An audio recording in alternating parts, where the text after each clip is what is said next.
अरे भाई, अब हम तो 2 बार, अब तो थोड़ा थोड़ा आपको रखे हुए थे, आप तो सब मेरा बतवा मान लेते थे।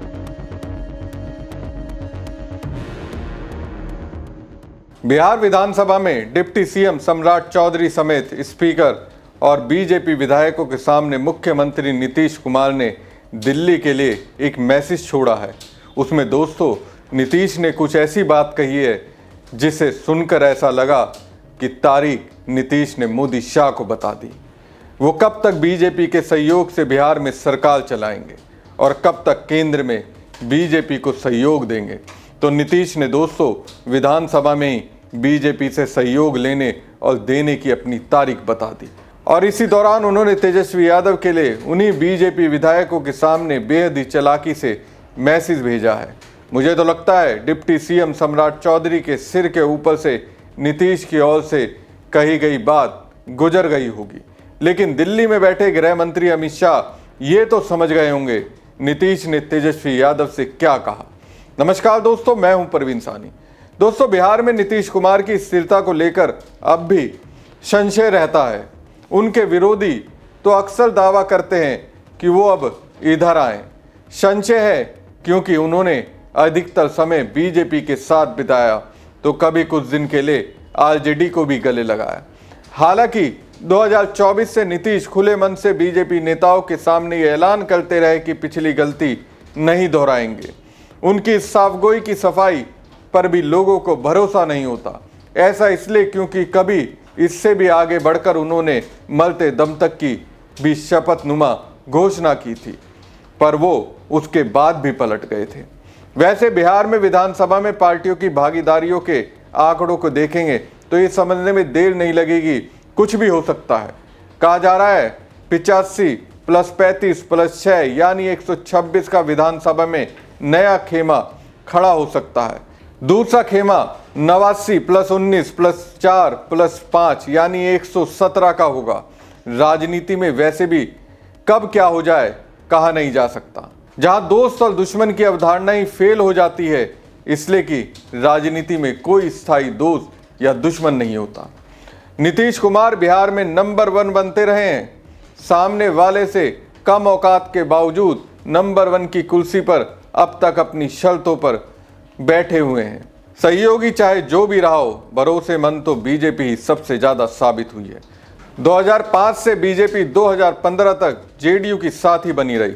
अब तो सीटों में भी बीजेपी नंबर 1 पर है। इसके बावजूद औकात में वो दूसरे नंबर पर नजर आ रही है, इसलिए कि फिर से सीएम दूसरे नंबर की पार्टी के यानी नीतीश कुमार ही है। बीजेपी का कद्दावर कोई भी नेता सुशील कुमार मोदी के अलावा पहले था ही नहीं। बाद में बीजेपी का नेतृत्व बिहार में सजग हुआ। फिर भी नीतीश से ओहदे में आगे निकलने की भाजपा ने कभी कोशिश नहीं की। हर बार नीतीश ही बड़े भाई बने, लेकिन इस बार ऐसा लग रहा है बीजेपी कहीं ना कहीं मुख्यमंत्री नीतीश कुमार की राजनीति को दबाने का प्रयास कर रही है। एक खबर दोस्तों पटना के सियासी गलियारों में तेजी से फैल रही है कि नीतीश अपनी पार्टी जेडीयू को बिहार में नंबर 1 की पार्टी बनाने के लिए बेकरार हैं। चर्चा है कि नीतीश की नज़र अब कांग्रेस के 6 और बसपा के एकमात्र विधायक पर जा टिकी है। जानकारों का कहना है कि शायद इसलिए नीतीश कुमार ने जेडीयू कोटे के मंत्रियों की कई सीटें अभी भी खाली रखी हुई है। बिहार में 36 मंत्री बनाए जा सकते हैं और नीतीश कुमार ने अपने स्पेशल 26 के साथ शपथ ली थी। इसमें जेडीयू के केवल 8 तो भाजपा के 14 मंत्रियों ने शपथ ली थी। खास बात यह है कि ओवैसी की पार्टी ने नीतीश कुमार को रचनात्मक विपक्ष और सीमांचल के विकास के नाम पर नैतिक समर्थन देकर खुद को खतरे से बाहर कर लिया है। एक टीवी शो में जेडीयू के प्रवक्ता नीरज कुमार से जब इस बाबत पूछा गया तो पहले तो उन्होंने जोड़ तोड़ की बात से इनकार किया, लेकिन उन्होंने ये भी कहा कि नीतीश कुमार की मन की बात अगर कोई समझ जाए वो आज तक पैदा नहीं हुआ।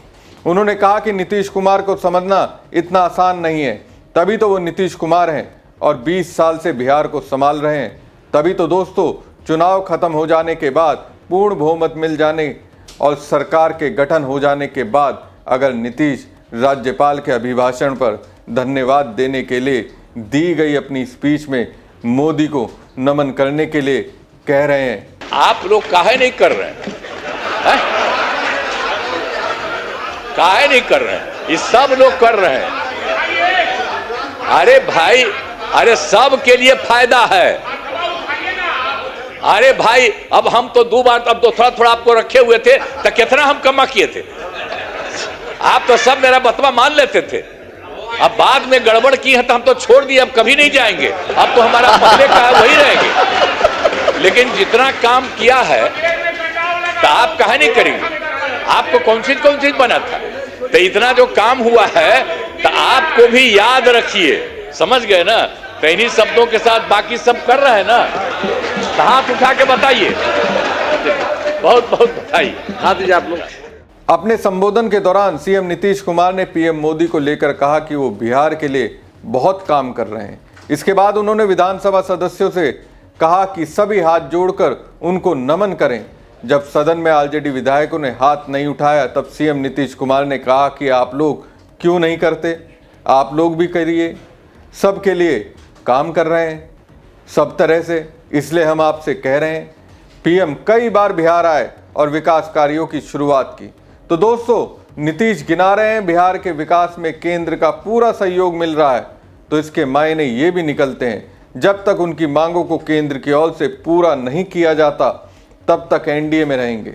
वहीं विधानसभा में नीतीश कहते हैं, हम तो 2 बार आपको साथ रखे हुए थे, उस वक्त हम कितना काम किए थे, आप तो सब में मेरी बात मान लेते थे, बाद में आप गड़बड़ किए तो हम छोड़ दिए, अब कभी नहीं जाएंगे, हम तो अब जो पहले से साथ हैं वहीं रहेंगे।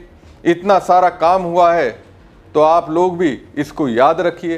तो दोस्तों, नीतीश को इस बात का एहसास तो है, आरजेडी के साथ जाने के बाद उन्होंने बिहार का विकास किया, तेजस्वी यादव ने बिहार के विकास में उनका साथ दिया, ये तो नीतीश खुद कबूल कर रहे हैं। राजनीति में जब दोस्तों कोई मजा हुआ नेता बेमौके पर ये कहे जिसके साथ हैं हम उनके साथ हमेशा ही रहेंगे, तो समझिए बाहर निकलने का रास्ता ढूंढा जा रहा है। कुल मिलाकर बात यह है दोस्तों, नीतीश अपनी राजनीति के लिए बिहार में प्लान बी तैयार कर चुके हैं और इसके लिए आरजेडी को संदेश भी दे दिया है, अब की गड़बड़ मत कीजिएगा, हम जल्द आ रहे हैं। हमारी खबर आपको कैसी लगी कमेंट बॉक्स में कमेंट करके जरूर बताएं। साथ ही पेज को ज़्यादा से ज़्यादा लाइक और शेयर कीजिएगा। धन्यवाद। इन सब के लिए आदरणीय प्रधानमंत्री श्री नरेंद्र मोदी जी का हम नमन करते हैं। सब करिए ना नमन, एक बार हाथ उठा के बढ़ाइए। तो सब काम किए, सब काम किए, सब कुछ कर रहे हैं। आप लोग काहे नहीं करते है? आप लोग भी कहिए, सब के लिए काम कर रहे हो सब तरह से, तो इसीलिए हम आपको कह रहे हैं। तो इसके लिए आदरणीय प्रधानमंत्री श्री नरेंद्र मोदी जी का नमन करते हैं। आदरणीय प्रधानमंत्री जी कई बार बिहार आए हैं तथा उनके द्वारा विकास कार्यों का शिलान्यास शुभारंभ किया गया है। बहुत बार हम आते हैं पटना और चारों तरफ देखते हैं और सबके लिए फायदा करते हैं। तो ये सब काम हो रहा है, इन सभी योजनाओं पर अब तेजी से काम हो रहा है। तो मतलब जो बिहार के माध्यम से और केंद्र के माध्यम से इतना हो रहा है कि अब जान लीजिए कि इस बार जो हम लोग आए हैं, अब आप समझ लीजिए कि बहुत आगे बढ़ेगा, बहुत विकसित होगा आगे, इस बात को जान लीजिए। हमने आप क्या सुना ना भाई, सुना ना, बैठे बैठे पहले तो आप बतवा मेरा सुनबे, बैठे बैठे मत बोलिए, कहला कर रहे हो, प्लीज बैठे बैठे मत बोलिए। हमने आपको पहले ही बताया है कि हमारी सरकार ने पिछले 20 वर्षों में विकास के अनेक काम किए हैं। इस क्षेत्र में काम हुआ है, चाहे शिक्षा हो, स्वास्थ्य हो, सड़क हो, बिजली हो, कुर्सी हो, महिला सशक्तिकरण के लिए बहुत काम हुआ है। समाज के हर तबके के लिए सरकार ने काम किया है।